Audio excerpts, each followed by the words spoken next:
Good evening, everyone. I'd like to welcome you to the Rhinebeck Historical Society's monthly program. Tonight, we're very excited to be out here at the St. Paul's Lutheran Church of Wurtemburg. This is the fourth church in our series of the history of the churches of Rhinebeck. We've been to the Reformed Church, to the Church of the Messiah, and to the United Methodist Church. And we're very excited that Pastor Isaac has invited us out here tonight to give the history of this church. A couple of notes about some upcoming programs. We're going to be back here on June 15th on Saturday afternoon. Stephen Mann from the Museum of Rhinebeck History is going to have a tour of the cemetery, so we'll complete the whole history of the church. On July 4th, we have a very exciting program, which Pastor Isaacs is going to be part of. It's the 150th anniversary of the Battle of Gettysburg. We're going to have a ceremony at 10 a.m. at the post office in Rhinebeck. We have the color guard. Pastor Isaacs in costume was going to give the benediction, and he told me that he spent his 4 years in the seminary on the battlefield at Gettysburg, so he's quite the expert. They want someone to play Abraham Lincoln. They were looking for a tall, thin person with a beard. I'm trying to find an actor, but I know. Yeah, you'll do. I'll do. And we have Nancy Kelly has a display at Town Hall. And we're working on a display. Beverly Kane and Elizabeth Clark have a wonderful display at the library, the Star Library. And we have a flag, one of our most important artifacts, that was sewn by the ladies of the Dutch Reformed Church and carried by the Rhinebeck veterans in the 150th Regiment in the battle. And we're going to display that in the middle of the library. And both of those displays will be starting around May 15th and running into the summer. And we're going to have end this Civil War stuff with Veterans Day commemorative ceremony at the Elmendorf Inn on Sunday the 10th of November, a joint program with the Egbert Benson up in Red Hook, and we're going to read letters and tell stories, very poignant stories and letters from the veterans of the 150th Regiment, which served Rhinebeck and Red Hook. So, Pastor Isaacs?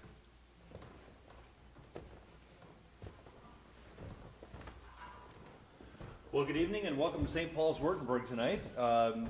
It's a pleasure to have everyone here. Some of you have probably been here before. We've done a couple of talks, I think, for the Historical Society, and it's good to see a good turnout on this beautiful night. What a place, huh? So the first question was, what's the story on that stained glass window there? Question from the front here. This congregation, this building was built in 1802 when Thomas Jefferson was president. Kind of humbling when you think about that. And this congregation was originally founded by Palatine Germans. We'll get into that in a couple of minutes. Basically, Palatine Germans are a mixed multitude. They're part Reformed and part Lutheran. And so when they built this church it looks like a congregational church that you would see in New England. Plain glass windows, and the original design did not have a stained glass window. Calvinist people tend not to like stained glass, so they like a nice plain church with the emphasis on the pulpit in the center. And so this window was put in 1921, and it took me about 8 years worth of going through the church archives, and I found it by accident. Usually when you do microhistory, you usually find things by accident because they don't really keep accurate records, and you kind of stumble on things. And they had a men's group called the Lutheran Brotherhood, and I was leafing through their minutes, and sure enough, somebody stood up and said that they made these new improvements in the church and they put in the stained glass window. Now, my daughter graduated from Loma Linda University out in California, and they have a church there called the University Seventh-day Adventist Church. So I went to church out there to visit my daughter and her fiance, or husband now, and in the front of the church, what do you think they have? The same window. Wow. Exactly the same window. So evidently this was a company that, manufactured these windows, and you pick up the catalog and you buy one and you have it delivered. So it wasn't custom made for the church. So I thought that was kind of weird. That is weird. I'm out there in California, and what are they doing on our window here? Yeah, that's our window, right? If you've ever been up to the Mohawk Mountain House, the Smiley brothers, Alfred and Albert Smiley, well, that was another weird moment. Loma Linda, the next town over, is Redlands, California, and the Smiley brothers, they spent winters out in Redlands, California, and they donated a library to the town. It's called the Smiley Brothers Library. And there's a statue of the Smiley Brothers in the front of the library. What an odd thing. Because I just been over to the Mohawk Mountains with Mrs. Isaacs and the pictures of the Smiley Brothers. It's like, I guess I would probably want to go to California too, you know, and go out there for the winter time. And all right, so anyway, there's a million stories here. So let's get started here. Here's a picture of the church. I hope you can all see over here. I want to make sure. This is me. I have a bunch of degrees. When you get ordained in the Lutheran Church, they make you sign this agreement that you're supposed to do continuing education, and you get 2 Sundays off and 2 weeks a year. So I did that, and I've been a pastor for about 20 years now, so that's why I have all these extra degrees. I just take a course, and after a while, they just give you a degree, just to get rid of you. So I have all kinds of degrees. I like to travel. These are just sort of a little, so who I am. Here I went to the Louvre in Paris. That's a great time. Here I am doing communion in front of the church. That's me. Wearing the same outfit, you know, I never change. I'm also active in Freemasons. I'm the Grand Chaplain of Freemasons for the state of New York, so I have a good time with that. I've been to Israel. This is Qumran Cave 4, where the Dead Sea Scrolls were discovered. I'm very interested in biblical archaeology. My first book, I have a handout in the back here. This is also my PhD dissertation. I wrote about Max Weber.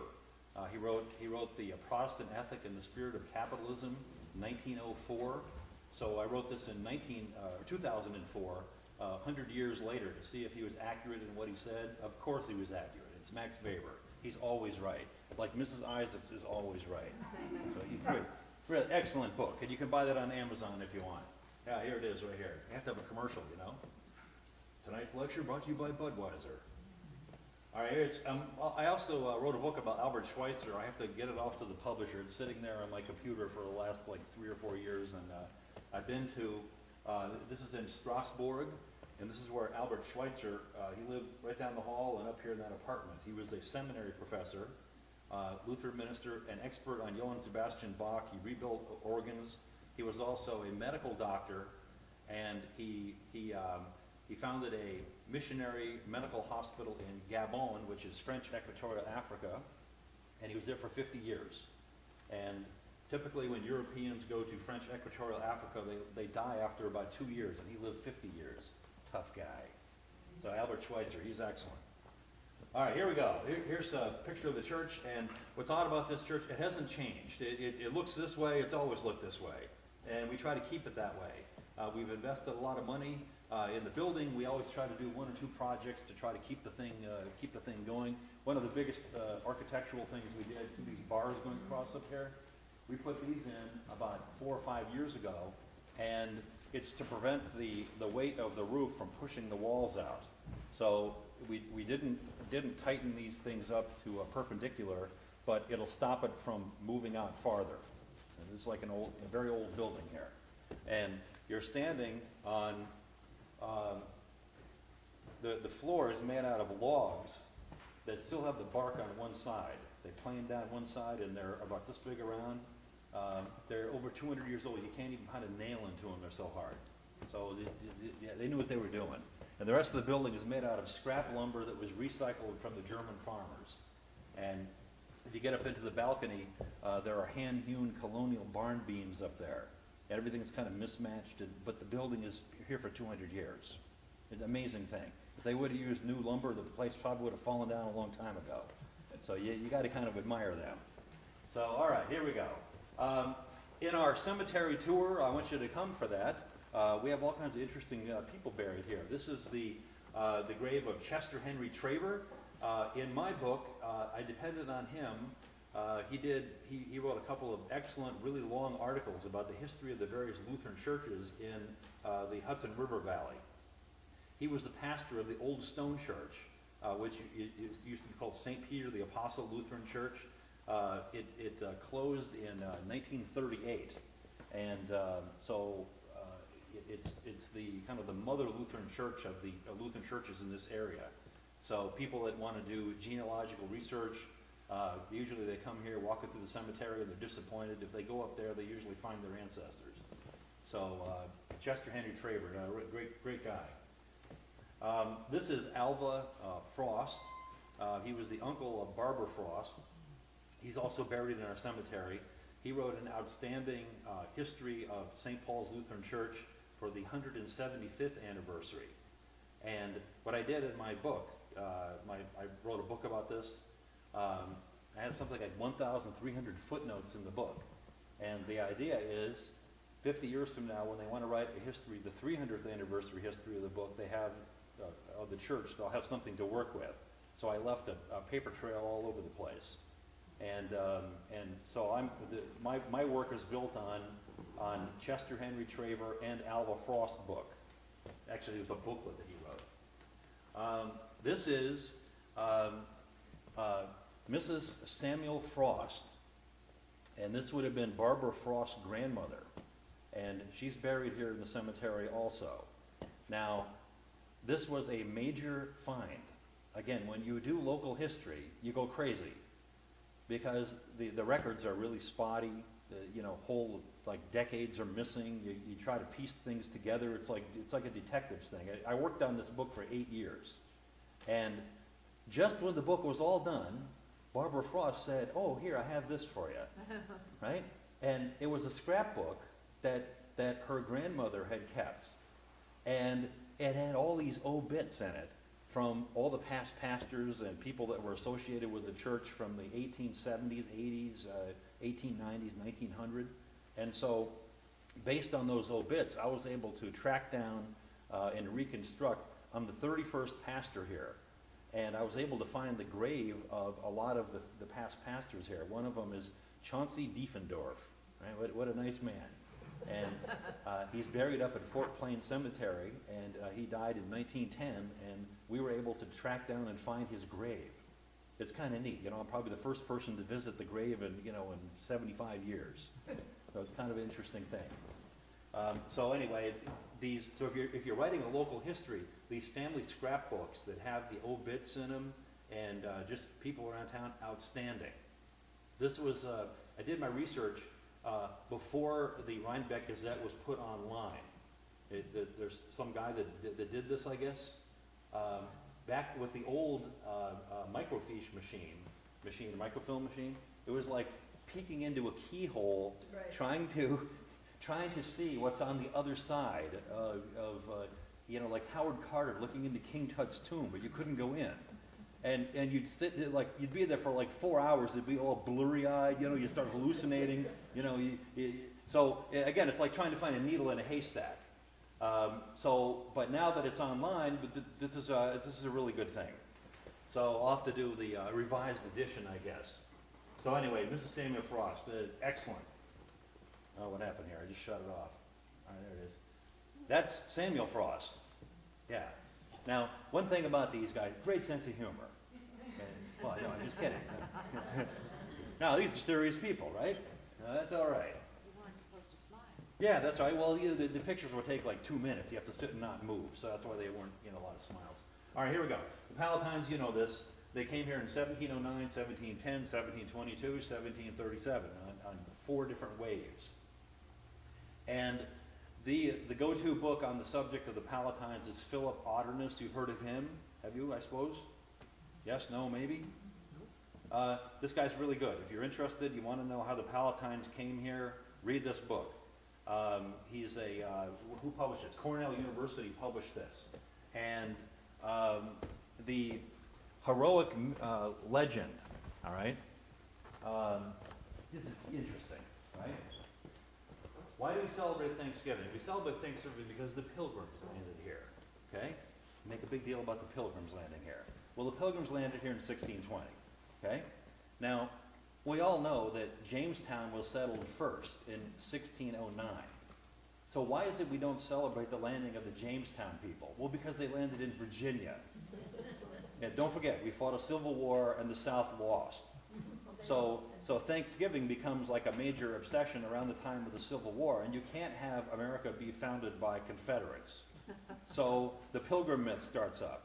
Now, the Pilgrim story is certainly compelling. It's a fascinating story, but to me, the story of the Palatines is really fascinating. But then why is it that we don't have like a special day where we celebrate the coming of the Palatines to America? Well, because they're German. You can't have that, because we had World War I, World War II, so you deep six these people. So we're fixated on the Puritans coming to New England. And so, kind of the legend is they were being persecuted by Roman Catholics, King Louis the 14th and his armies, and they had to come here. They fled. They came here seeking religious liberty, and it's like a pilgrim parallel here. Some of that's true, but a lot of it, they came here for economic reasons, and this is what Phillip talks about. He's really good at hitting the economic motives for why people came here. Basically, if you lived in, it's not even Germany, they had over 350, 340 little tiny states that are sort of like the size of Putnam County, kind of a jigsaw puzzle. And you had to pay the lord or duke or baron of your territory to leave. You had to pay like an exit tax. So we don't want to give politicians any ideas. They might come up with that. I'd like to move to Rhode Island. Oh, you have to pay to leave New York, right? So anyway, very interesting thing. Here are the Pilgrims landing. Again, it's romanticized, isn't it? I always wondered, like when they got off the Mayflower, how did they know where that rock was that had 1620 written on it? How did they do that? It's like, I know it's here somewhere. Oh, here it is, right over here. Yeah, okay, now put your foot on the rock, because someday it's going to be a big tourist attraction, right? So here they are. They have to romanticize it, right? Well, the Palatine story, I think, is far more interesting. Here they are. This is not the rock, it's a rock. It's a Plymouth Rock, right? Here we are, the Pilgrim story. They really romanticize this. Our friends, the Native Americans that we wiped out. Okay. All right, who's this? This is Louis the 14th. I must admit, he's a snappy dresser. Yes. I like the shoes. Great shoes, right? Yeah, great legs. Yeah, that's true. Well, I'm sure that I'm sure the artist helped him out a little in that area. No, so this is Louis the 14th. This guy, he was the king of France for 72, 73 years. One of the longest reigning monarchs in history. And he died in 1715. Now, he's the one who built the palace at Versailles. Yeah. Now, I went to Paris, and I walked around Paris a little bit, and I saw some of the palaces, and I didn't go out to Versailles because it's 14 miles out of Paris. It's a whole day trip. And it's like, I don't really want to waste a whole day going out to see the place. It's over the top. It's something like 1,000 rooms. I'm a peaceful individual. If I saw the palace at Versailles, it would be enough to make me, want to do the French Revolution myself. It's really obnoxious. It's over the top. Well, that cost a lot of money. A lot of money. So what do? Well, you figure out a way to tax the French peasants. Well, that only goes so far. So in order to get money, you have to wage aggressive wars and plunder your neighbors. Well, where are the neighbors next to France? Yeah. And, why did they attack the French? Why did the French attack the German people? Well, because the Germans are not organized, right? There's 350 little duchies and so on. Kaiser Wilhelm II, in 1914, he gave a speech and he said, a united Germany has never been defeated in a time of war. Of course, Germany became united in 1871. So prior to that time, Germany was kind of the stomping ground. And if you wanted to go fight somewhere, you went to Germany. And the big war, and I don't know if I have a picture to go with this or not, is the 30 Years' War. When is that? 1618 to 1648. Okay? 1618 to 1648. What do most of us know about the 30 Years' War? Nothing. Okay? If you go to Germany today, they still talk about the 30 Years' War like it happened last week. And what is the 30 Years' War? Well, the French fought on the Protestant side. The French were always on the wrong side of every war, but they fought on the Protestant side against the Roman Catholic Habsburgs. And it was a world war fought in Germany, on German territory. And estimates are between 1/3 and 1/2 of the population of Germany was killed in the war. And bands of mercenary armies would come through. They would kick you outside, and they would live in your house and eat up all your food and eat up all your animals, and then burn your town down and leave. And this happened for 30 years. It was just awful. And that ends in 1648, okay? So that helps to set up the conditions for why the Palatines left and came over here. okay? A generation or two later, Germany is still not united. Louis XIV needs money, so he sends his army in to plunder the Palatinate. Right? It'd be like going from here across the river over to Ulster County. So they did repeated raids over and over and over again. And the German peasants, they couldn't do anything. So ultimately, that's one of the major reasons why they left. Okay. Yeah, here's the palace at Versailles. I mean, it's so obnoxious that it makes your head explode. Has anybody ever been to Versailles? Yeah, what do you think, huh? Yeah. It's like even Michael Jackson didn't live like that. It's amazing. All right. This is Heidelberg, Germany. Heidelberg, Germany was one of the towns in this region that was periodically raided by the French. This is Heidelberg Castle. Johann Wolfgang von Goethe, he's one of my favorites. He visited here. It used to be like the romantic thing to do, to wander around the ruins and feel depressed and suicidal, and it's kind of a fun thing to do. So yes, I was up here feeling suicidal, looking at the ruins, you know, and that's Heidelberg down below here. And Heidelberg University is down in here. And of course, do we like that? Yeah, that's where Max Weber lived. He lived in one of these houses right across the street here. And I actually went to the door and knocked on the door of his house. He wasn't home. He died in 1920. But I figured maybe one of the other Webers would be around. But no, the home is now a part of the University of Heidelberg. So they donated the home. So this is Heidelberg, a beautiful spot. These are some of the ruins. Who did that? The French did, right? They would shell these things and then loot the town and then be on their way. So this is the kind of stuff that the Palatines had to put up with. Oh yeah, here's Goethe, a little plaque there. Johann Wolfgang von Goethe is kind of like George Washington. You know, George really got around. He slept everywhere you could possibly imagine. Same thing here. Wherever Goethe went, there's a plaque hanging up in Germany. Yeah, here he is. He wrote Faust. Right? That's a really good, really excellent book, or play actually. This is in Leipzig. Here, this side is in Leipzig, and it commemorates Auerbach Keller. You know, that's where one of the scenes in Faust takes place. And then this is a Goethe statue in Bryant Park in New York City. That's why I always like to check and see if he's still there. So yeah, he's there. They have a merry-go-round in front of him now, but he's still there. This is Heidelberg Castle. Again, these are amazing fortifications, and they were bombed by French artillery, so it's a ruin. Here, this is a nice map here. It shows this is the Rhine River Valley here. Alsace and Lorraine are over here. The Palatinate's in here, and so the French are always coming across here. What's this? Wurtemberg. You know, this church is called St. Paul's Lutheran Church of Wurtemberg. Right? We spell it differently, of course, but that's the original Wurtemberg. So now it's part of the German state of Baden-Württemberg. Very nice place. I've been there a couple of times. This is in Strasbourg. This is called Petite France. It's in Strasbourg, and it's one of those, you know, oh, you have to have your picture taken here. You know, it's very scenic. I did postdoctoral work here, and so these are what the buildings would have looked like in the towns and villages where the Palatines lived. You know, and I don't know, some interesting little tidbits here. See these overhangs here? Yeah. You know, that's where you walk. Yeah, you walk underneath here like this, because they have bedpans and they throw them out the window.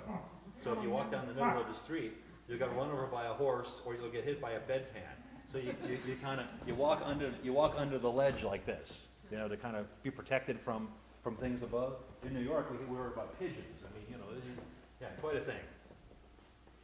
All right, this is a woodcut showing the poor Palatines making their way. They went north toward Rotterdam. So they walked on foot toward Rotterdam. Now, why did they go? It's a 3-hour lecture, and I'm perfectly capable of doing this, but I know that you want to go and have coffee at some point tonight. Basically, there's a real estate promoter that he had a thing called the Golden Book, and it had like gold leaf on it. He would go around and show the Palatine farmers about the wonderland of he wanted to get people to move to North Carolina. And it's free land, and it's just a prosperous land, and it's no barons, lords, and dukes, no French people coming over here to attack you. It's a utopia. So, they would actually circulate this around to get people to live on the uninhabited land down in North Carolina, okay? And then they ended up coming here. But the Golden Book, I have a whole thing in my book about this. Now, who's this? This is Queen Anne. Now, Queen Anne, her husband was a German Lutheran. Yeah, so guess what? Queen Anne liked German Lutherans. And she heard that the Palatines were being persecuted by the good-for-nothing, rascally Roman Catholic French. So this is a good way to help kind of tweak the nose of the French and help out your fellow Lutherans. So as a result, there were certain agreements that they were going to take refugees from Rotterdam, and they took them over to England. And estimates are about 30,000 Palatines made their way to London. Now, where did they stay? They stayed in refugee camps, right? And how bad were the refugee camps? Really nasty, like really bad. And Daniel Defoe, you know who he is? He wrote Moll Flanders, and he wrote Robinson Crusoe, and my favorite, Journal of the Plague Year, 1666. What a great book. Great book. Yeah, this is one of the plague epidemics that swept through London. London burned down in 1665, and then the plague hit in 66. So it was like a really bad year. And he was a kid like 7 or 8 years old at the time, and he writes the Journal of the Plague Year as an old guy. He's like 70 when he writes this thing, and that whole generation that had lived through that had died off, so it was new news to them. And if Daniel Defoe was alive today, he'd be writing for like the National Enquirer. He's that kind of a guy. He was always trying to make a buck, you know. He's one of the first British writers to actually make his living with a pen. So anyway, Daniel Defoe is a Whig, and of course, what's the opposite of the Whig? The Tories, okay? Tories are high church people, they support the monarchy. Whigs are low church people, they tend to support a republic and parliament, that sort of thing. So he's a Tory. Well, I'm sorry, he's a Whig. So Daniel Defoe took up the cause of the Palatines, arguing that we have to do something to help these people. So it became like a major political crusade, you know, and not that politicians would ever do anything like that today, use poor people like this to try to further their own career. Yeah, they did it back then too. Okay, so the Palatines become like a major issue. So what happened then, 10,000 of them were sent to New York, some of them were sent to South Carolina, about 10,000, and about 10,000 went to Ireland, which is very interesting. So there are German Palatine people living in Ireland, and they're the same group that some came here, some to North Carolina, and some to Ireland. This is one of the manifests, and it says here, husbandmen and vine dressers. Notice it didn't say loggers and pitch makers. We'll get to that in a minute. Right? And here this, I like the handwriting. Now, who is this guy? This is Robert Livingston the Elder, right? Who is he? Rat, rascal, rogue. Yes. He owned 100,000 acres of land, and Livingston Manor was his main place.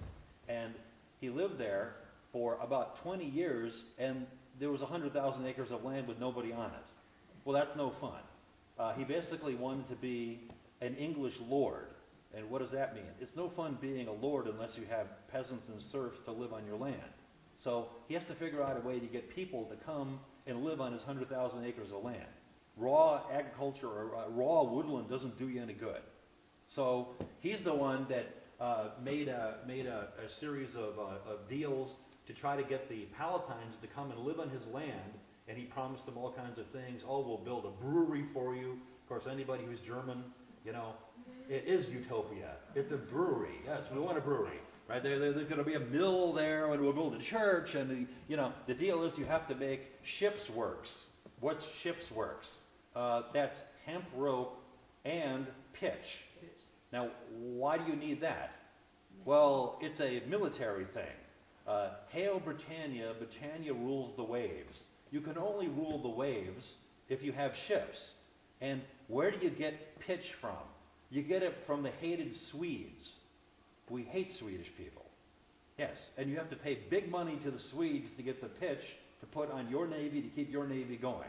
So, what do? You figure out another place to get the pitch, right? So they had this bright idea. Well, we'll come over here. We'll get these Palatines, these vine dressers and husbandmen, and we'll have them make pitch for us. Well, how did that work? It's the wrong kind of pine trees. I guess you can only make pitch out of Swedish pine trees or something. But anyway, the recipe didn't work. And they ended up, felling all these trees, and they didn't really know what they were doing, and it really, and besides that, Robert Livingston expected the Germans to do what they're told. Do Germans like to do what they're told? No, they don't like to do what they're told. They're pretty tough people. They don't like people telling them what to do. In fact, that's why they came over here. If they wanted to have people tell them what to do, they would have stayed back in Germany. Okay? So very interesting. So he's a rascal. So what happens then? So then the groups leave. Some of them go across the river, Schoharie, right? And farther out than that. They wanted to get as far away from Robert Livingston as possible, and some of them came south to Rhinebeck, this area, because it was out of the domain of Robert Livingston, on the other side of his 100,000 acres. Now, what's this? This is worth a trip. This is Pastor Peter Somers. This is his house from 1742. So you want to imagine what did it look like living in this area in 1742. This is run by the Historical Society over in Schoharie, and it's in the cemetery, kind of like up the hill a little bit. And it's a house that has 2 rooms in it, right? There's a room here, a wall, and then a room. And upstairs is a loft. Pastor Somers and his wife had 11 children. Yeah, 11 children. Yeah, 11 children, right? And the fireplace. It's a jamless fireplace. What does that mean? It means you stand in the fireplace and you look up and you see the sky. So basically, and how did they cook? It's amazing. They had a piece of iron sticking out of the fireplace, and they had a pot, and they would hang it there. You know that peas porridge hot, peas porridge cold, peas porridge in the pot, 9 days old? That's what they ate. You'd have a pot, and you keep adding to it. Yeah, that's why people died young. They didn't understand germ theory and refrigeration and the cooking channel and all that stuff, and nasty, right? And how do they eat? Well, they have a big plate, and it's in the middle of the table. And they have a mug with 3 handles on it, and they drink out of the mug and they all pass it around, right? And they have a spoon board, right, where you take your spoon, and you washed it the night before, you licked it off before you hung it back up again. So you take the spoon board and you dig into the pot and you eat. Yeah, that's how they ate. I can't imagine it, right? And so anyway, and how do they build this thing? It's a German style. They put a stick this way and they weave, and then they put mud and daub on top of it. And so it's from the Palatine region, and they actually have a section of the wall exposed, so you can see how they did it. So very interesting guy. Yeah, here's another shot of it. I have to get over there to get some better pictures of it.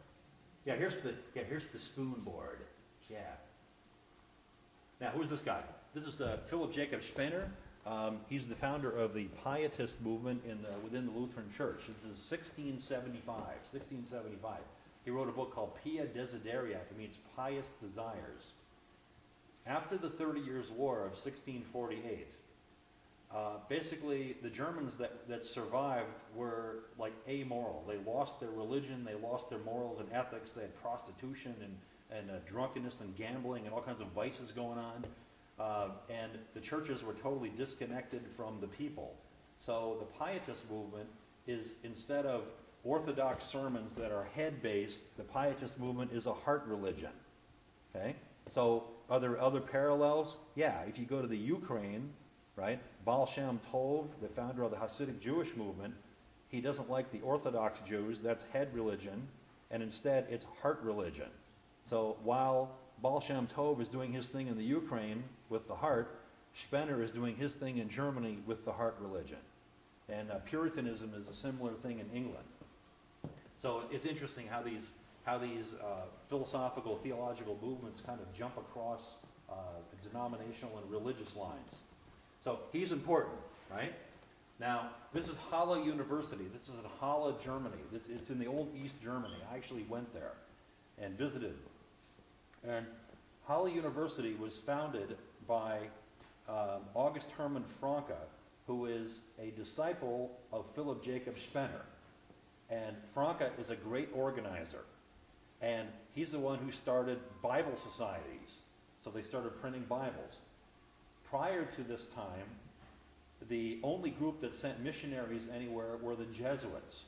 So the Roman Catholics had Jesuit missionaries all over the place. Remember, St. Francis Xavier makes it to India, he makes it to Japan, he makes it to China. Okay? Well, Protestants didn't send missionaries until the Pietists came along. Halle University is a place where missionaries are trained. And I've made 3 trips to India in the last year or so. And in Chennai, which used to be called Madras, they went back to their original names, you know, like Mumbai, Bombay, that sort of thing. So Madras. In Madras, there was a man named Ziegenbalg, right? And he went to Halle University.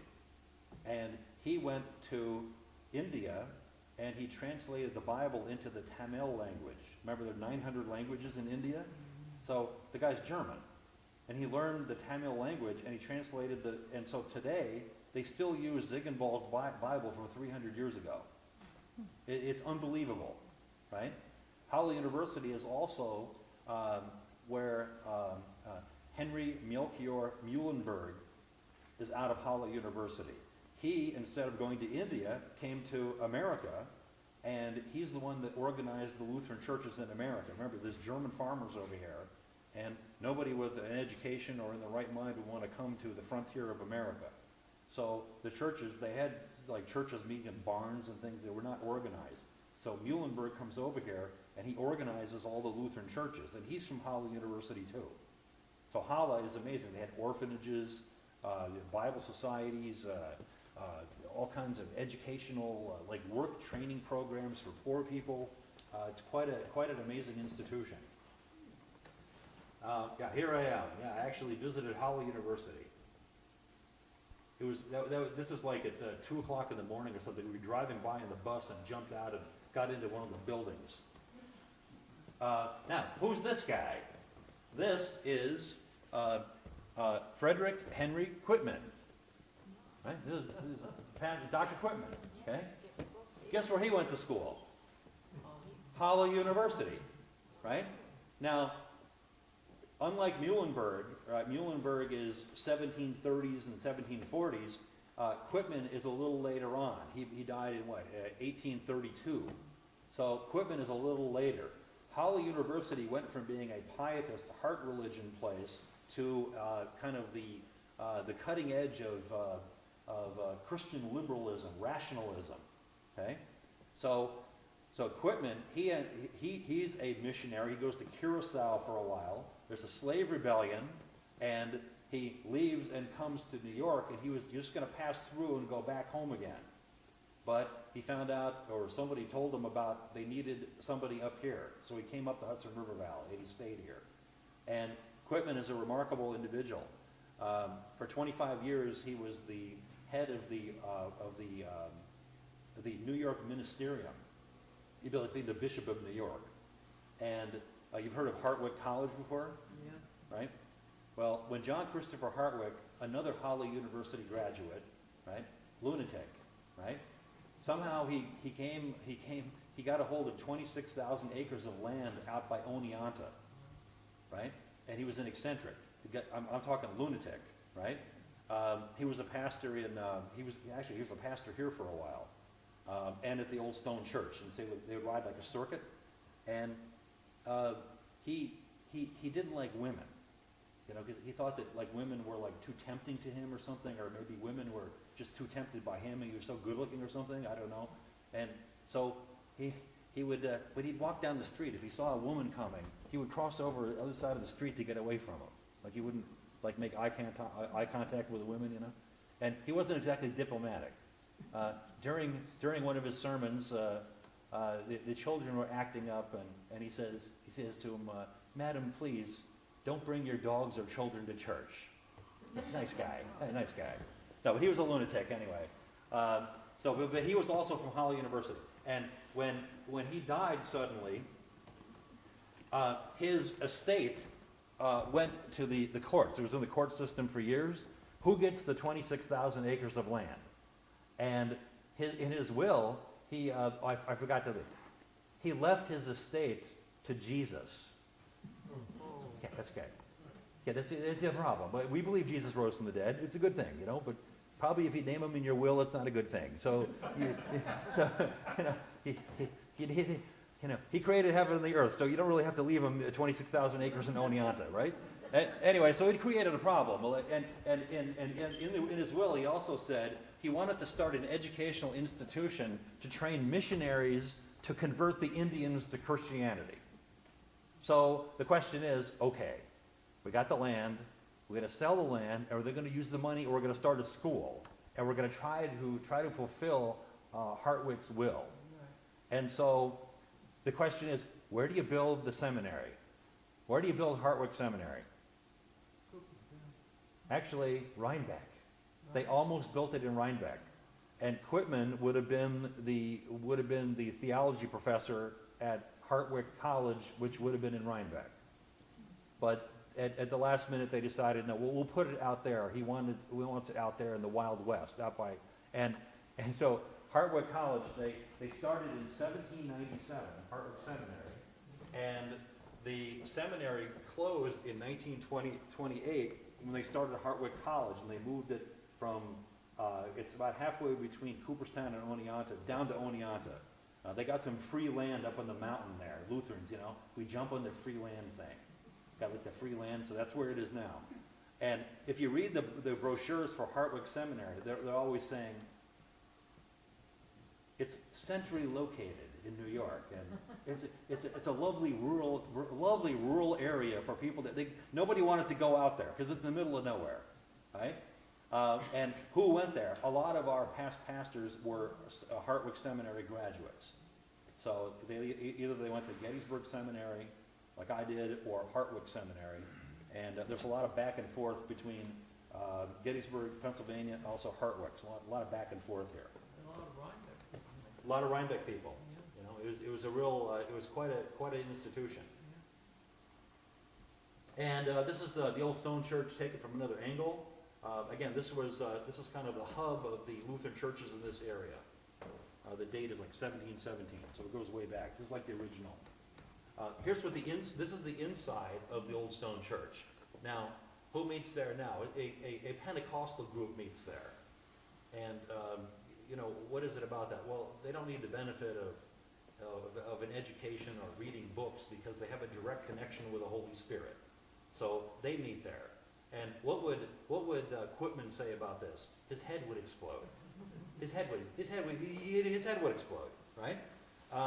And so this is a typical design, and this is what this church would have looked like prior to 1910. See that table right there?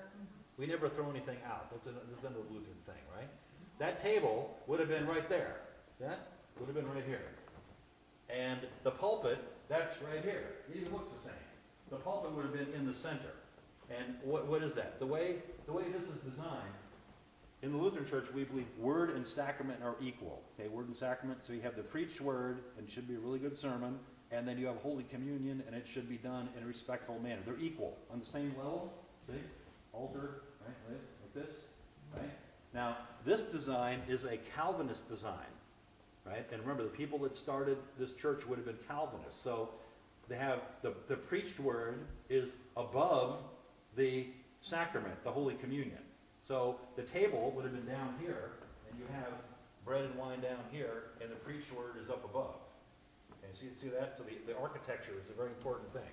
So this would have been, and then who sits here? Quitman would have sat up here, you know, and then the two deacons or something here, and then, you know, so this is the communion here. So very interesting. So this design is probably what the inside of this church would have looked like until about 1910. That's called the Oxford movement. That's why we designed it this way. This is a Quitman house. This is a very interesting thing. I wish we had a couple of days to really do this right. This is a very rare book. This is This is Quitman's Catechism. What's a catechism? It's the 5 points. What is sin? The 10 Commandments. What do we believe? The Apostles' Creed. How do we pray the Lord's Prayer? What is? How do you know you're a Christian? Baptism. How do you know your sins are forgiven? Holy Communion. Okay, the 5 points. So all catechisms have 5 points. The 5 fingers. Okay. So Quitman wrote his own catechism. And what do modern-day Lutherans think of this? If Quitman was alive, they would burn him at the stake. Heretic. He's no good. He's a rationalist. Oh, we don't like this. He's no good. Like a Unitarian or something, right? So his catechism was controversial in 1815 when it came out, and it sold about 3 copies. Sort of like my book, The History of St. Paul's Lutheran Church. My mother likes it. She bought a copy, and I don't think she's read it yet, but she likes it a lot, right? So these kind of books tend not to sell. This book really didn't sell.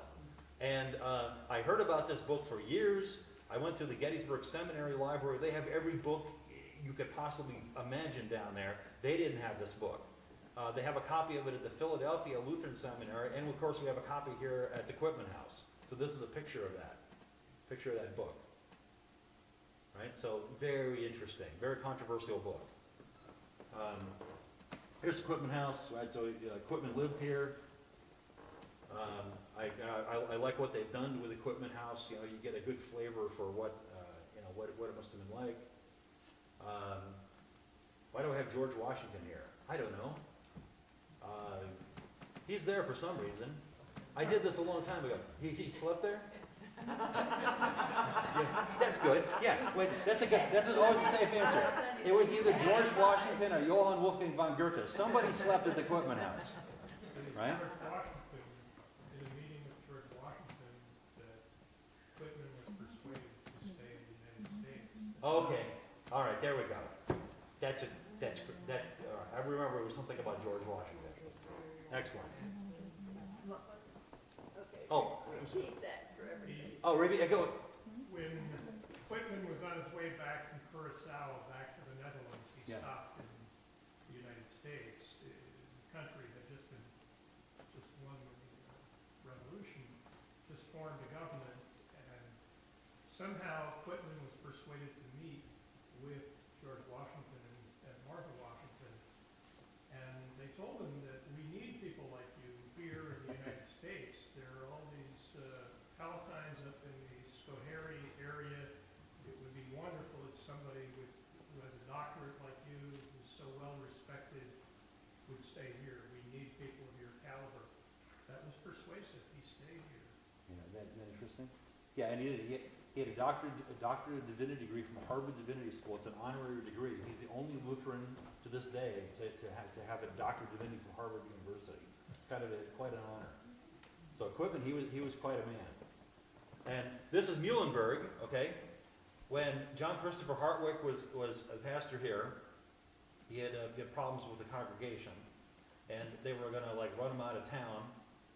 And so Henry Muhlenberg came up from Pennsylvania in 1752 to settle the dispute. And we have some good journal entries about his description of visiting with the people and going down to Stottsburg. There's a dock down there, and he left that way. So Muhlenberg was actually here. Very interesting. And Muhlenberg knew Hartwick from the Halle University days. But it didn't work. He ended up, Hartwick ended up leaving anyway. He never had another church again. He's kind of like he kind of roamed around and leached off of people. Very strange man. This is a statue of Muhlenberg down at the Philadelphia Lutheran Seminary. Again, he's like the father of American Lutheranism. He really organized things. This is Quitman's grave before it was restored, and I'm really thrilled that I guess the Historical Society played a role in restoring his gravesite. Maybe the Quitman House people, somebody did. It was an explorer scout who did it as a project. All right. Restoring Excellent. those graves. This is really important. Quitman is a really important person, and we need to keep these grave sites up. And it's the dead people aren't going to do it. It's your job to do it. So it's a very important thing to keep these historical sites going. So anyway, very very interesting. This is before it's restored. Now, when notice the highway marker that got run over, I think they have a new one to replace it now, but this is before it got run over a few years ago. When people talk about Quitman, they're not talking about the Dr. Quitman, they're talking about John Anthony Quitman. Now, he's an interesting guy too, but, you know, for me, I think we should take that down and put up, you know, Dr. Frederick Henry Quitman lived here, right? This is his son. Now, who is he? John Anthony Quitman. What an odd and interesting guy. First of all, he went to Hartwick Seminary, okay? And he followed his father's advice. He didn't become a minister. And instead, he went to Cincinnati, Ohio. He became a lawyer. And then he went to Mississippi, because if you want to make a lot of money in those days, you go to Mississippi. Would have been like the Wild West. So he went there. And he was very active in politics in Mississippi. He was a lawyer. He owned 4 plantations. He owned slaves. He was active in the Mississippi militia. And in 1846 to 1848, that's the Mexican-American War. What's the Mexican-American War? Nobody knows? Yeah, this is how we got like the most land other than Alaska, right? This is how we got Colorado, Texas, you know, North California, all that land was originally part of Mexico. Again, if you talk to, do we have an illegal immigration problem? No, they're just coming home. They want to come back to their land. They don't accept the outcome of the Mexican-American War. Okay, there's a little problem there, right? So Quitman, right? And who's in favor of the Mexican-American War? The Southerners are. Who's against it? People like Ralph Waldo Emerson and Henry David Thoreau. You know the famous story where, you know, the Whigs, the Federalists, they don't want to go to war with Mexico, not because they're peace lovers, because they don't want the South to acquire more territory and expand slavery. Okay, so the slavery question was festering even at that point. And Henry David Thoreau, he doesn't pay his taxes because he's against the Mexican-American War, and he's thrown into the jail in Concord, and Emerson goes in to visit his friend, and Emerson says, "Mr. Thoreau, what are you doing in this prison?" And then Thoreau says, "Well, Mr. Emerson, what are you doing outside of the prison?" And he's supposed to be inside protesting with him. So the Mexican-American War. So John Anthony Quitman, gung-ho, he's in the Mexican-American War, and you know what's that Marine song? From the halls of Montezuma to the shores of Tripoli. Montezuma, that's it. John Anthony Quitman, at the Battle of Chapultepec, stormed the halls of Montezuma, right? So because of him, that's the Marine Corps him. He's like a huge hero, right? In fact, here he is, and it's romanticized, I'm sure, you know. Notice, he's missing one boot. He's missing one boot, right? Well, what happened? The boot got stuck in the mud. And so when he entered the fortress at Chapultepec, he had one boot on and one boot off, walking in there. And it's like kind of a neat thing, you know? So yeah, he battled Chapultepec, great stuff, you know, it's the stuff of legend. And here he is later in life. Now, what's interesting about him? He served as the governor of Mississippi, brigadier general. He was involved in the filibuster effort. What does that mean? They were going to try to do a coup d'état in Cuba to make it a southern state. Yeah, I mean, Quitman, he was more southerner than most southerners were, right? And he was elected to the House of Representatives, and he stayed at the National Hotel in Washington, and he died in 1858 of national hotel disease. Like the Legionnaire fever, yeah. That's taking the high road. Some people say that he was poisoned. So you can take your pick there, but you know, sort of like, how did Alexander the Great die? We don't quite know. There's a series of theories. Same thing with him. Now, what is it about this guy? If he wouldn't have died in 1858, he would have had General Robert E. Lee's job. He would have been the commander of the Confederate armies. Yeah, I mean, that's how well thought of. I mean, he was like, they loved this guy. And there's a place, Quitman, Mississippi, Quitman, Texas. You know, the Quitman. If you Google it, there's Quitman all over the South. So he's a big Southern hero, and born right here in Rhinebeck. It's amazing, isn't it? I think that's amazing. Now, this is also at the Old Stone Church. This is a gravesite. It doesn't get much attention. This is a guy named, George Pfeiffer, I can't even, it's a German name anyway. He was an old pastor that served here. And when he was too old to continue preaching, the congregation took care of him until he died. So a very nice thing. So he's buried there. Again, I like to visit these old grave sites. This is again, John Reese. It's R-I-E-S. He's one of the first pastors here. He's buried up in Churchtown, St. Thomas Lutheran Church up in Churchtown. And this tombstone, I took this picture about 8 years ago. It's gone now. So who knows where it is? I should have stolen it and put it in our cemetery here. But the story is he's buried under the church. He's buried under the pulpit. So if I die, don't bury me under the pulpit, please. Right? That's the kitchen down there. Right? All right. So what is this? All right. Now this is a map, and you're in the Historical Society. You're a fanatic about this stuff. I haven't slept in about 8 or 10 years. I'm tormented by this. Okay. The original location of this church, it was a preaching point. Remember, the old stone church is the hub, and people like Quitman would ride a circuit. Okay, and so this is. See if I can get my bearings here. Here it is, right here. Okay, the Albany Post Road is right here.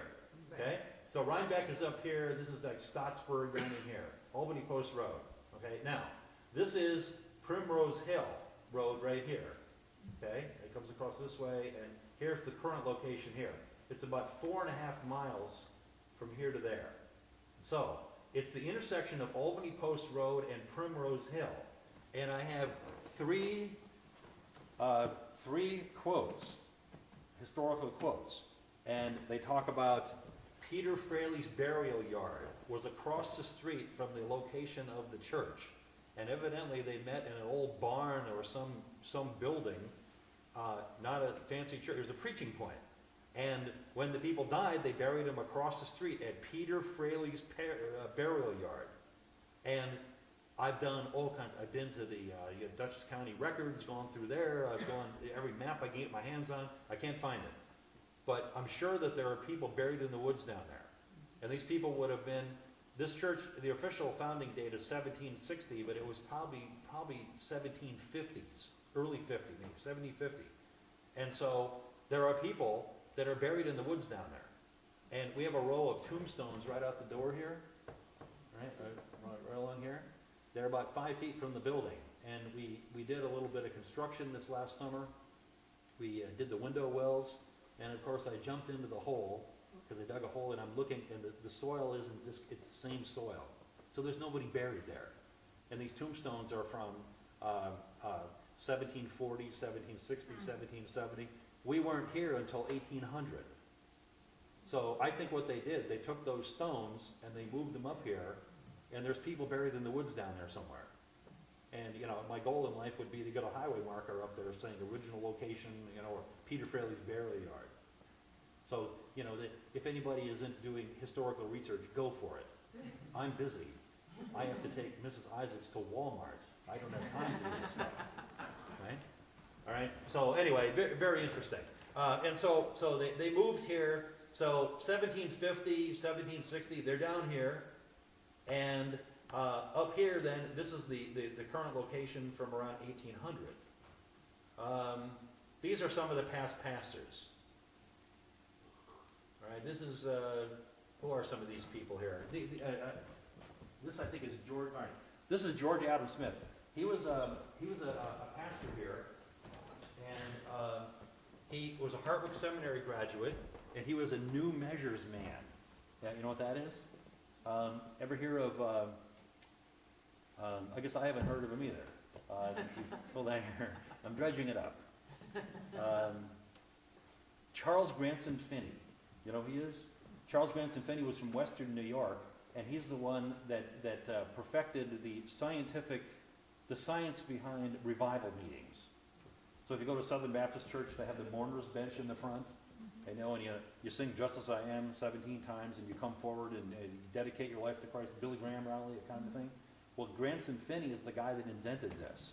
He was a lawyer who was converted to Christianity, and he mechanized the revival idea. And so that's why Western New York was called the Burnt Over District. Okay? So in the 1830s and 40s, it was a big thing, revivals. He also founded Oberlin University in Ohio. So that's Finney. He's a famous guy, right? Also out there, the Book of Mormon is 1830. So Joseph Smith is involved in searching for the right religion out there also. It was like, religion is a big business in Western New York. There's nothing else to do out there. There's nothing to do. It's like, you want to look at the cows? Let's read the Bible and invent a new religion. Why not, right? So anyway, so Finney, all right, so Finney, the new measures are revival meetings. So Charles Adam Smith graduates from Hartwick Seminary. He's influenced by the new measures stuff. And he comes to Rhinebeck, this church here. Well, how did that go over? It didn't go over big. Yeah. The old time Lutherans, we don't go for this stuff. We believe in Jesus, and don't give me this revival stuff. And I'm not giving up my beer either, right? So they don't go in for this stuff. So, Charles didn't go over well. So one time he was walking down the road here and coming to church, and there he was, hanging in effigy in the tree. So I guess that means they don't like you anymore. It's not a good thing. So he leaves, he goes into Rhinebeck, and he starts Third Lutheran Church in 1844. So Charles Adam Smith is the founder of Third Lutheran Church. Yeah, very interesting. And it took me 12 years to find his grave. Yeah, I know that he made his way down to Philadelphia, and he was a writer. He wrote several interesting books. And he traveled to Europe a couple of times, and he wrote for different Lutheran publications.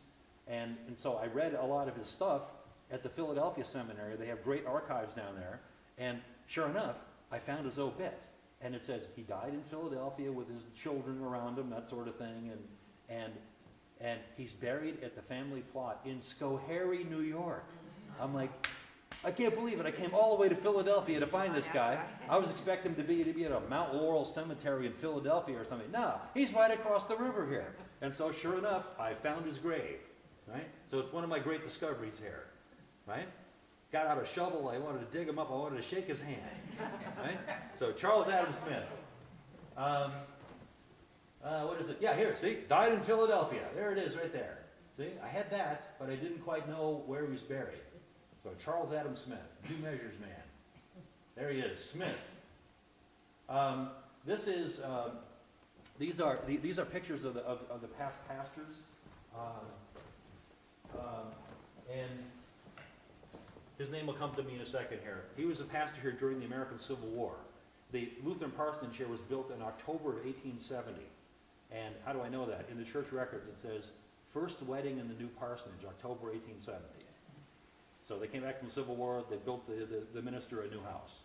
And in those days, how do we do weddings? Well, first you get the reception hall, then you get the band, then you get the caterer, then you get the photographer, then you get the stretch limo, then you say, oh, let's get a church. It's at the bottom of the list. They don't care about the God stuff, right? So how do they do weddings in? Look at this church. How do you do weddings here? We don't have a center aisle, do we? Well, why? Because they didn't do weddings in churches back then. Back in the 19th century, if you want to get married, you get two witnesses and you come to the minister's house and knock on the door at 10 o'clock at night, and you get married in the parlor, and then you go on a honeymoon somewhere. That to me is a wedding. Forget this reception stuff. It's ridiculous, right? They spend $50,000 on the wedding reception, and there's 9 bridesmaids. And you know what I say? The bigger the wedding, the shorter the marriage. That's my saying, right? I feel much better now. I can say these things. Yeah, go ahead. Are there weddings here at the church now? Oh, yeah, sure. So is there some? Yeah, they come in on this side and go out on that side. Is there some ecumenical reason why there is not a center aisle? Yeah. Has to do with the difference between Catholicism? Nope. or anything like that? No, there's not a center aisle, because if you go to, George Washington belonged to a church in Alexandria, Virginia. It's a Christ Episcopalian church. And this is a late 18th century design, where you have no center aisle, and it's an auditorium, like here, the hearing place, and the pulpit's in the center. You're supposed to sit there in your pew and listen to the sermon. Churches aren't places where you have weddings and funerals, right? The funeral is, the person dies, they're laid out in the parlor in their house, right? And what is it called now? A living room. Ladies' Home Journal, 1921. A parlor is associated with Uncle Fred is dead in the parlor, but it's a living room.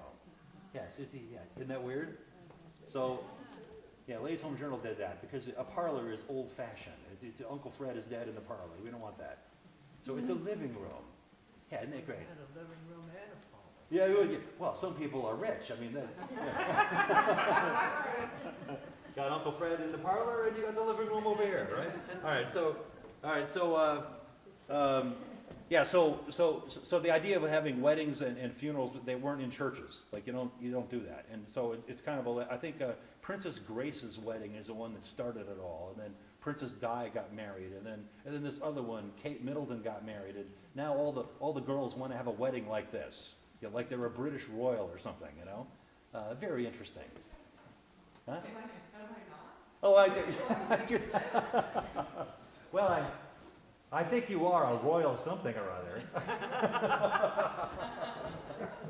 Oh, I'm sorry, I didn't see you there. Yeah, here is. Isn't this great? This is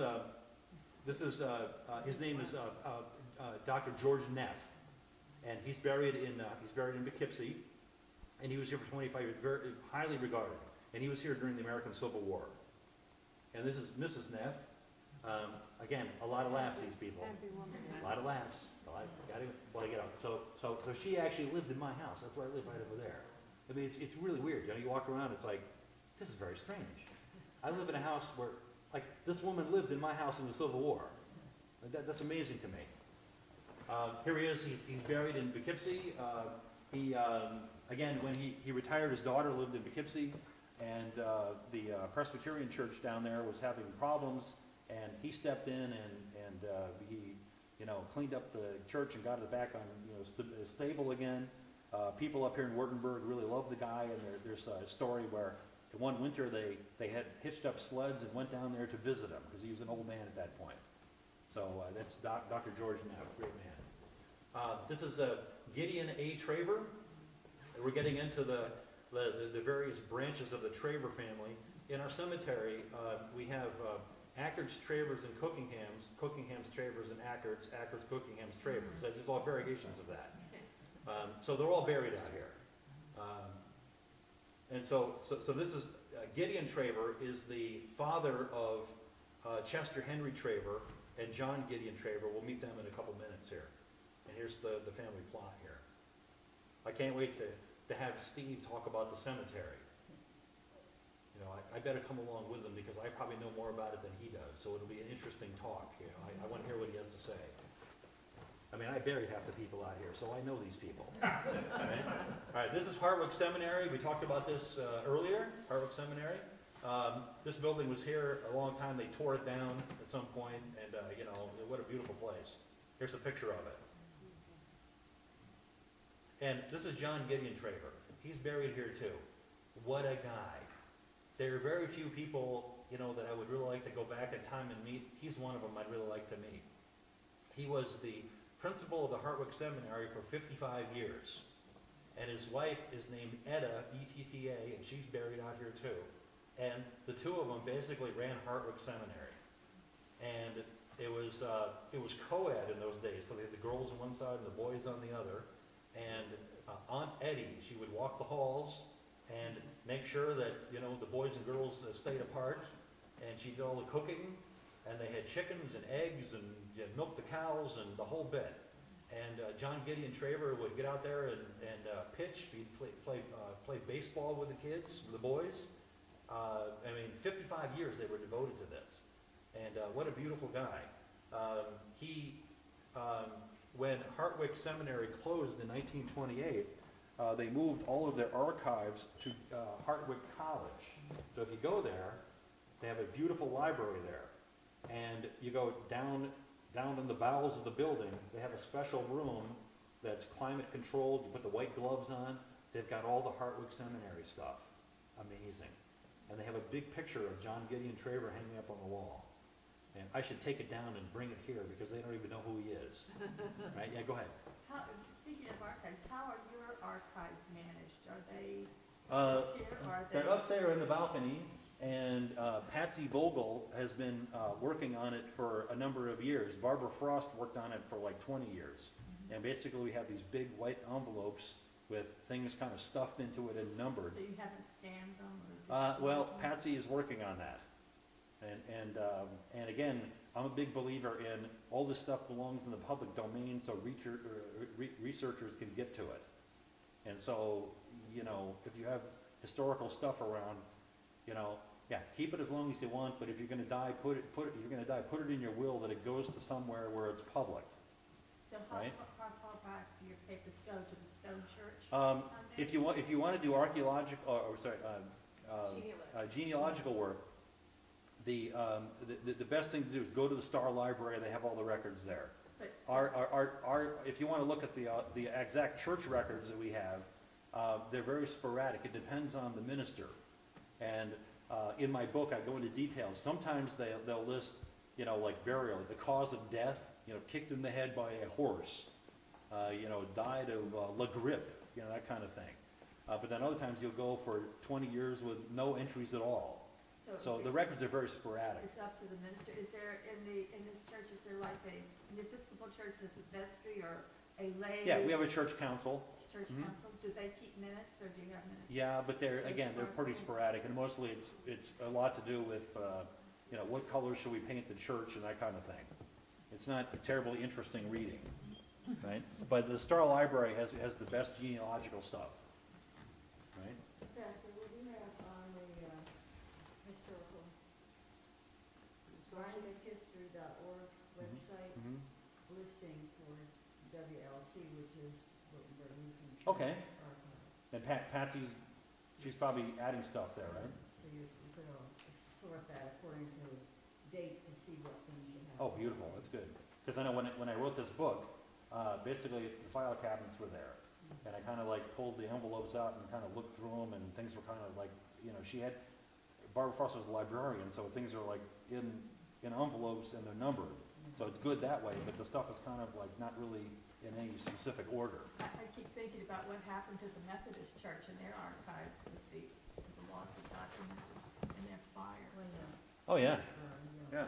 Well, that's why, you know, things ought to be in museums and in archives, but we also should have multiple copies of things in case anything happens. Yeah, backups, very important, right? But get the stuff out there where researchers can use it. Anyway, so John Gideon Traver, he's buried here. What a great man. And what happened to him? He retired, he was still living out at Hartwick Seminary, and in 1941 he was riding his bicycle, and he got run over by a man driving, a coal salesman driving a car. He killed in an accident. And he's buried here. So his funeral was here at the church. Yeah, this is here's his grave right here, and his wife is buried there. This is James K. Brown. We talked about the Civil War, the 128th Volunteer Regiment. There's an amazing story of the 5 Brown brothers who enlisted on the same day, I think September 9th, 1862. And they were from Rhinebeck. And one of the Brown brothers was killed in the Battle of Cedar Creek. Another Brown brother, William, was captured along with 83 other men, and he was in Libby Prison, the notorious Libby Prison, and he gave a talk here in the something 1886 or something. It's in my book about his experience in the Civil War and how he was captured and spent time in the Confederate prison, and I mean, yeah, amazing. I mean, I wish I had a copy of that. Imagine that. And his brother, James K. Brown, was a member of this church. He's buried here in the cemetery. This is James K. Brown. And they had 2 other younger Brown brothers that didn't enlist, and they cried because they wanted to go along with their 5 older brothers. So, amazing thing. This is William E. Traver and James K. Brown. They were buddies. And this is Derek Brown. No, sorry. This is Joe Brown. He's one of the Brown brothers that was killed in action. And I think the Battle of Winchester, and they said that they marched over his body 3 times. So the lines changed hands 3 times, and he was killed. He's not buried there. It's a cenotaph. The cenotaph is a tombstone without a body. So he's buried in the cenotaph in the Rhinebeck Cemetery, next to his brother Derek Brown, who worked for the Poughkeepsie Eagle. He was the past Grand High Priest of Royal Archmasons of the state of New York. He's an interesting guy. This is William Brown. He's the fellow that was captured at Libby Prison and spent time in Libby Prison. He's also buried at the Rhinebeck Cemetery. Again, see these flags here? This is really a good thing. And every year before Memorial Day, the Legion comes out, and we have veterans' graves here, and they go around with flags, and they mark all of the graves. And we have Revolutionary War soldiers buried out here. So amazing. So we don't want to forget these guys. 150 years ago, Battle of Gettysburg. Here's Derek Brown. Right, Derek Brown.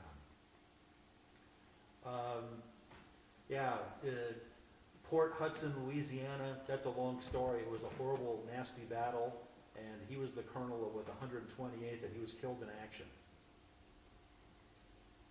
And this is their regimental badge. Some of the places that they fought. When we get closer to the Battle of Gettysburg, the 150th fought in Gettysburg. They were off doing other things at that. I think they were involved in Sherman's March to the Sea. Who's this? I have no idea who this is. I forgot who. Anybody know who this is? Yeah, somebody. Anyway, he's a good-looking guy, isn't he?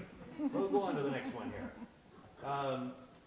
This is the Battle of Cedar Creek. Again, this is a great victory for General Sheridan, but this is the place where the 83 men from Red Hook and Rhinebeck were captured. And they got, the descriptions of it are in Hanneberg's book, where he talks about the lines were buckled, and they were in a valley. It was hazy from the gun smoke, and they got behind the Confederate lines, and they were captured. Yeah. So it's a big victory for Sheridan, but it was a bad day for the people from Rhinebeck. Yeah, here, that's more on this. Yeah, here, this is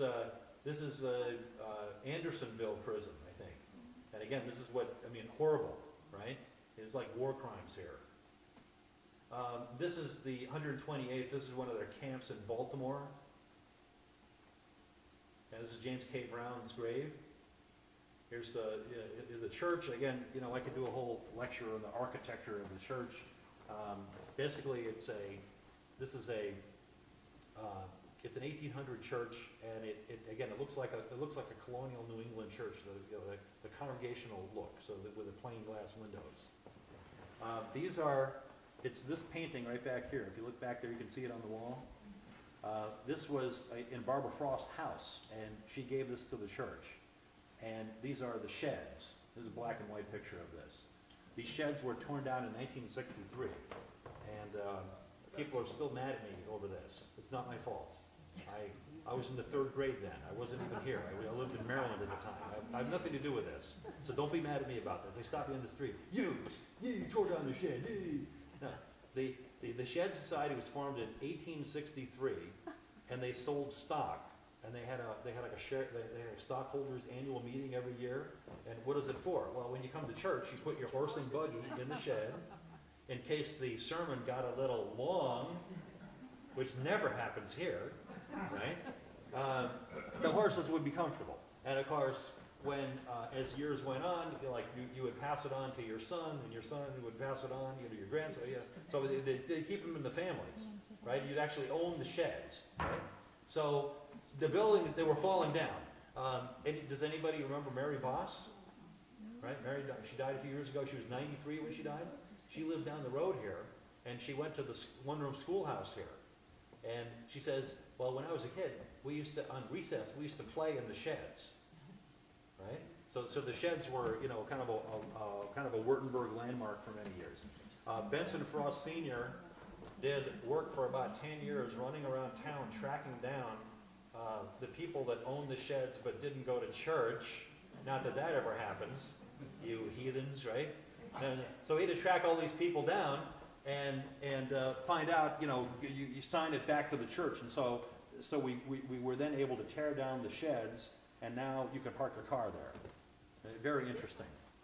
So here again, this is another pastor. He was also a Civil War veteran. Here he is later. He ended up out in Nebraska. He was also a Civil War veteran. This is Chauncey Diefendorf. I was talking about him before.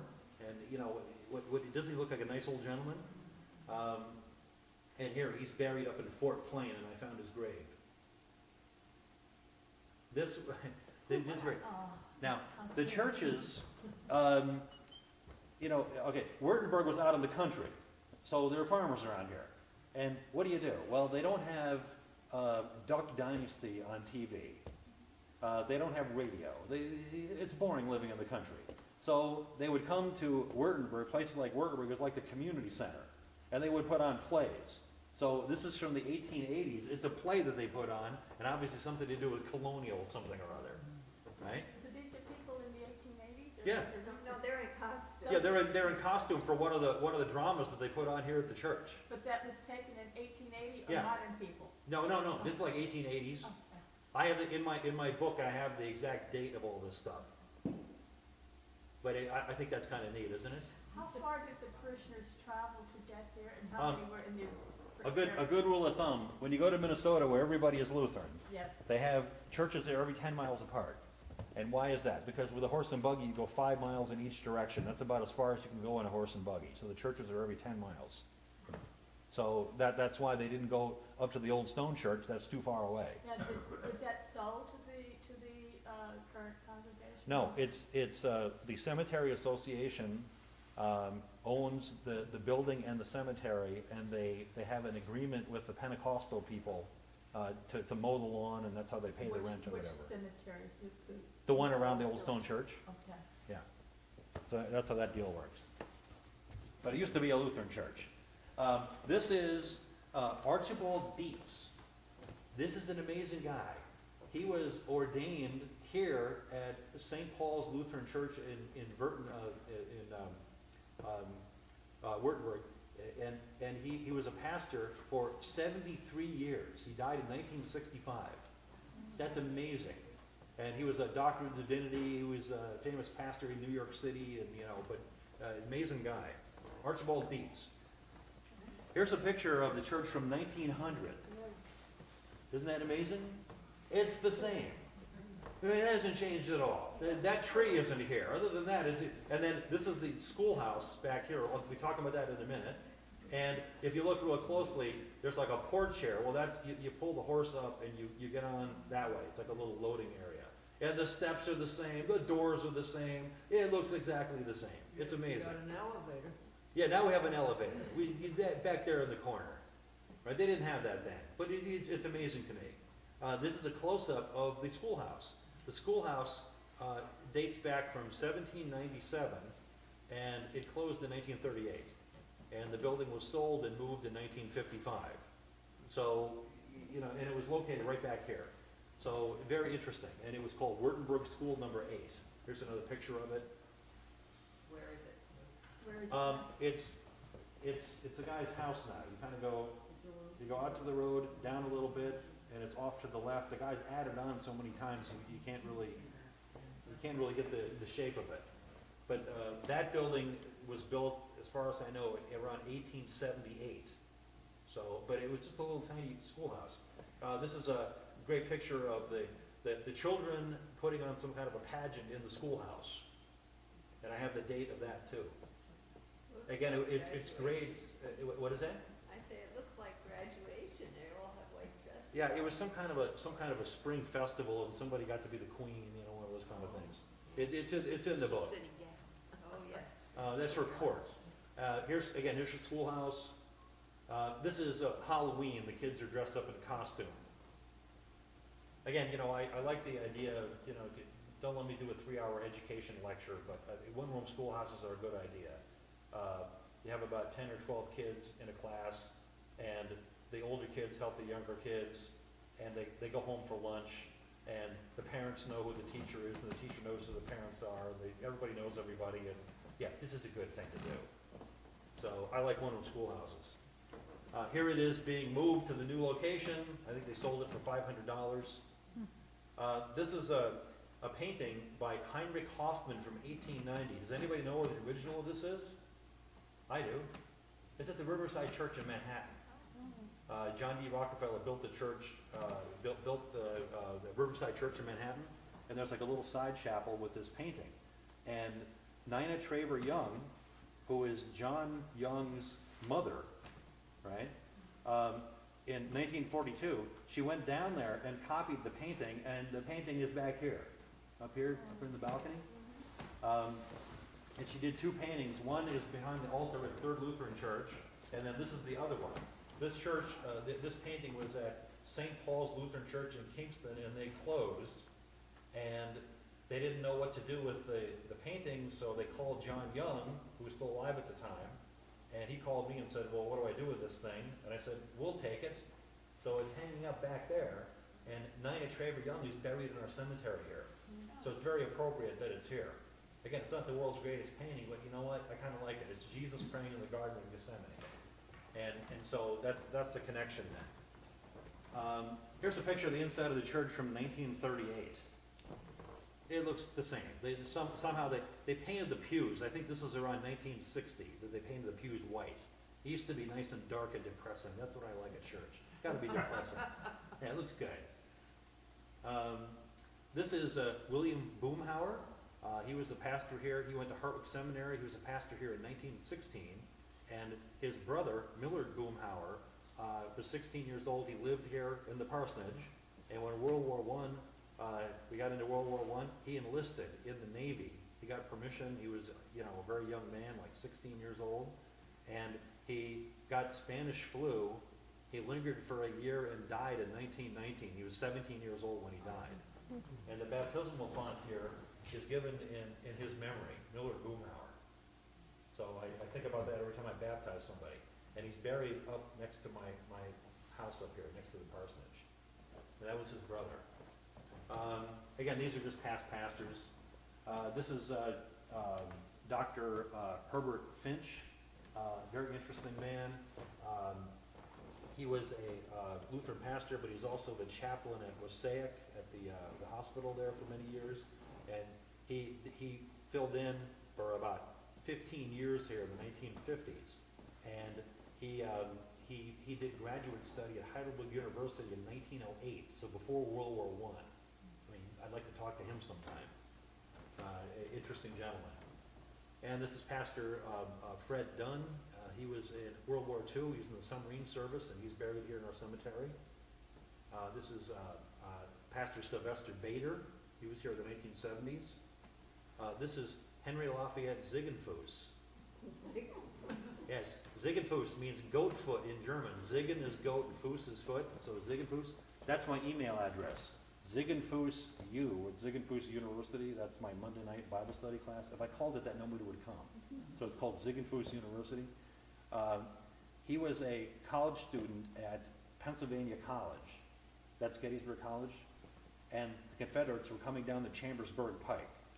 So they got the boys together and they gave them shotguns and hunting rifles, old Revolutionary War weapons, and they sent them out on the Chambersburg Pike, which is Highway 30, and there they confronted the hard-boiled Confederate veterans.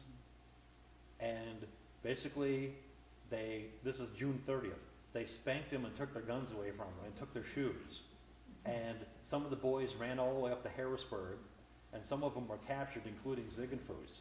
So Ziegenfuss was a prisoner of the Confederates, and he was forced to serve in a Confederate field hospital during the Battle of Gettysburg. Could you imagine that?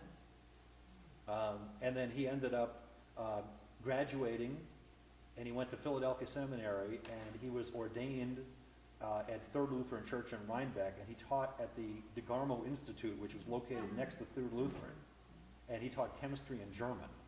And he married the daughter of an Episcopalian woman. And he became an Episcopalian priest, and he built Christ Episcopalian Church in Poughkeepsie. Have you ever been down there? He built that. That's his thing, 1888. And he died in 1893, and he's buried here in Rhinebeck. He didn't have any children. So, amazing man. And he liked fly fishing. He wrote a couple of books, and I like him. Again, he's another person I'd like to meet someday. This is his grave in the Rhinebeck Cemetery. This is Chester Henry Traver as a young student at Hartwick. Here he is. I like the sideburns. Here he is with Mrs. Traver. Again, he was the pastor of the Old Stone Church and a local historian. Here's his grave. Died 1929. This is William E. Traver. He's one of the sons of our congregation who became a Lutheran minister. He was a pastor of the Lutheran Church up in Germantown, among other places. And he came back to Rhinebeck when he retired, and he died. So he's buried up at the cemetery in Germantown. Here he is as an older man. Here's his grave, Traver. That William E. Traver. This is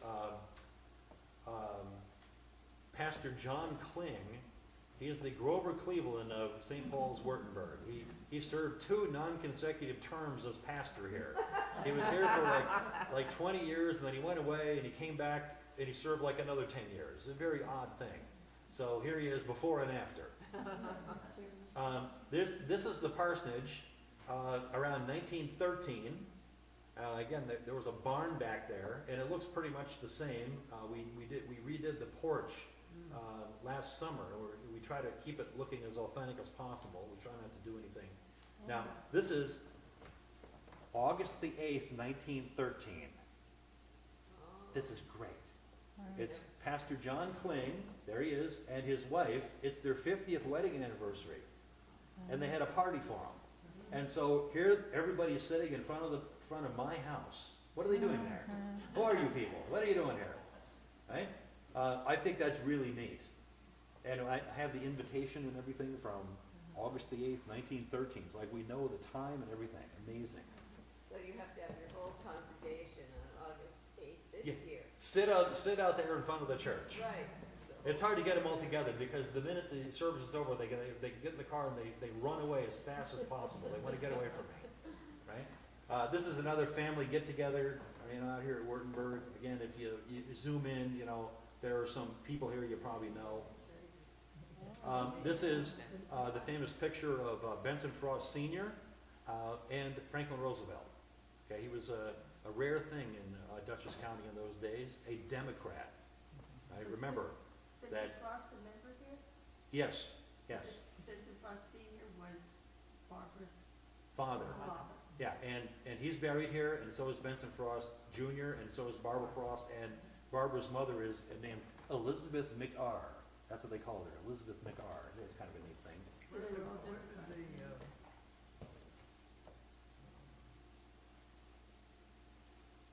Quaker come in on the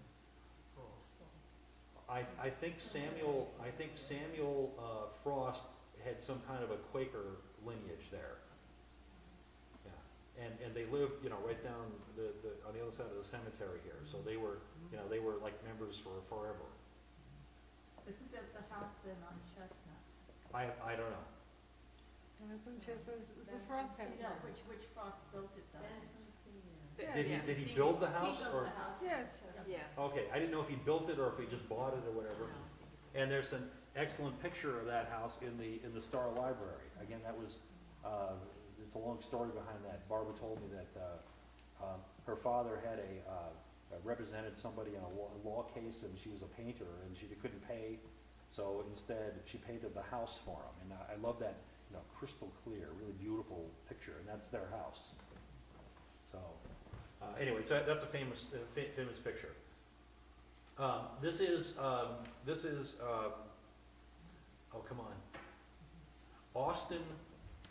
Austin Frost. He was killed in World War II, and he's buried in Belgium.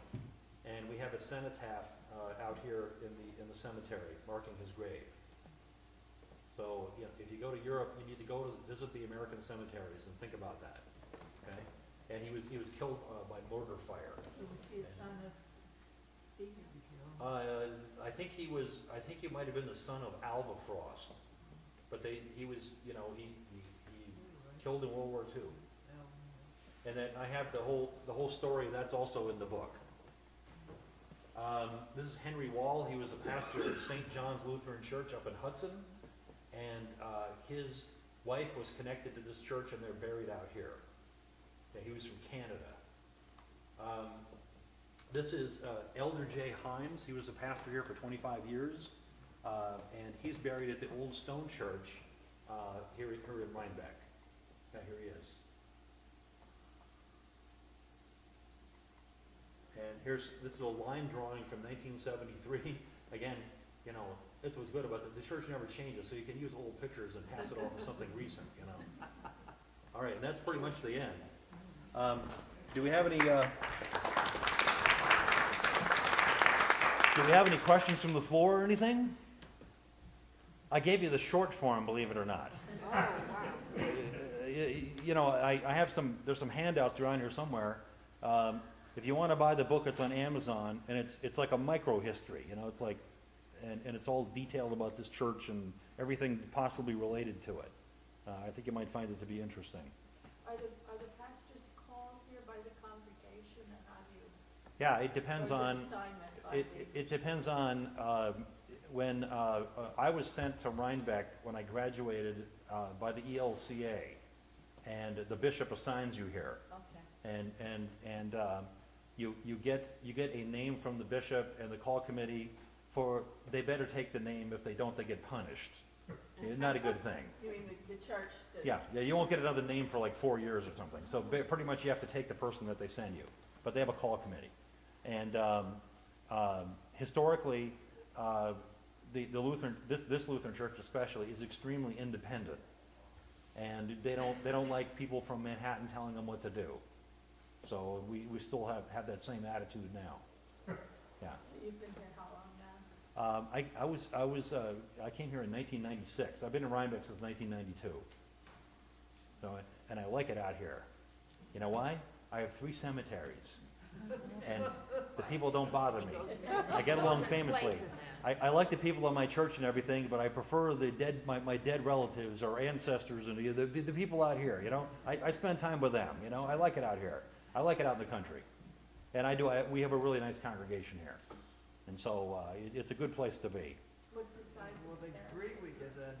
What's that? I said they all agree with you. I don't know about that. Well, they can't argue. Well, actually they do. During the sermons, people stand up and ask questions and they yell at me. We have like arguments in the middle of it's an amazing thing. Yeah, it's a good time. People will stand up and say, "What do you mean?" You know, yeah, it's true. Yeah, we have like it's like a conversational thing. Yeah, and part of it is that I'm an adjunct professor, so I'm used to fielding questions from the floor. So it kind of, you know. Well, I want to thank Pastor Isaac for a wonderful talk tonight. And we have some refreshments downstairs, some tea and some brownies and cookies, if you'd like a little snack before you leave. And it's wonderful. Thank you very Excellent. Really Well, wonderful. Thank yeah. you. Well, good to have everybody here. And I have some handouts in the back if you want to order the book. You know, it's on Amazon. It's a published on demand book, so it's easy to get. Someone needs to get downstairs. There's an elevator that works. Yeah, we have actually. I'll get Pete to run it. I don't know if anyone needs it.